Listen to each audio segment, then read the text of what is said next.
புகழேந்தி அவர்களும் சசிகலா அவர்களும் கட்சிகள் ஆரம்பிச்சிருக்காங்க. அதிமுக வந்தவங்க தான். இது எப்படி பார்க்குறீங்க? ஓபிஎஸ் ஐயா வந்து திமுக இணைஞ்சிருக்காங்க. நேற்று வந்து காங்கிரஸோட கூட்டணி வந்து தொகுதிகள்லாம் அறிவிச்சிருக்காங்க. இதுக்கு முன்னாடி வந்து காங்கிரஸோட தாவேக இணைய போகிறது நிறைய பேச்சுவார்த்தைகள்லாம் நடந்தது. நிறைய சமூக வலைதளத்தில் இதை பற்றி எப்படி பார்க்குறீங்க? வேறு தேசிய கட்சியோட இணைவீங்க? இல்லை, எங்களை பொறுத்தளவுக்கு எங்களால் பலருக்கு நன்மை நடக்கிறது, அவ்வளோதான். சுருக்கமாக சொல்ல போனால் எங்களால் பலருக்கு நன்மை.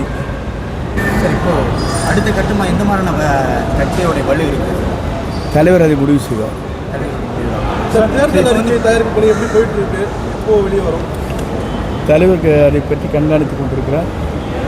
அவர் மிக விரைவில் அதை பற்றி ஆய்ந்து முடிவுகளை மேற்கொள்ளும். புகழேந்தி அவர்களும் சசிகலா அவர்களும் கட்சிகள் ஆரம்பிச்சிருக்காங்க. அதிமுக வந்தவங்க தான். இது எப்படி பார்க்குறீங்க? இல்லை, அது அவங்க விருப்பம். ஓபிஎஸ் ஐயா வந்து திமுக இணைஞ்சிருக்காங்க. இது எப்படி ஒரு அதிரடியான ஒரு இது நடக்கும்? வேதனைக்குரிய ஒன்று. வேட்பாளர்லாம் எப்போ அறிவிக்க போறீங்க? அதுக்கு உண்டான இறுதி பணிகள்லாம் முடிஞ்சதா?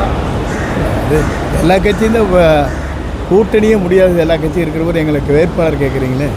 இந்த கூட்டணியில் எல்லாம் கட்சி வரப்போகிறோம் இருக்கா சார்? என்ன பேசிட்டு இருக்கீங்களா? பொறுத்து வந்து பாருங்கள் சார். விஜய்க்கு அடுத்தது எங்கே கூட்டம் நடக்க போகுது சார்?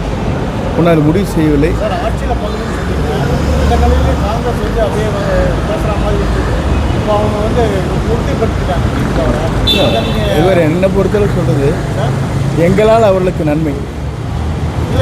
இல்லை, நீங்கள் இல்லை இல்லை ஒரே சுருக்கமாக ஒரே வரின்னு சொல்லிட்டு பாருங்க. மாற்று கட்சியில் இருக்கின்றவர்களுக்கெல்லாம் எங்களால் ஒரு நன்மை கிடைத்திருக்கிறது. இல்லை, கோபண்ணா போன்றவர்கள் வந்து சொல்லியிருக்காங்க.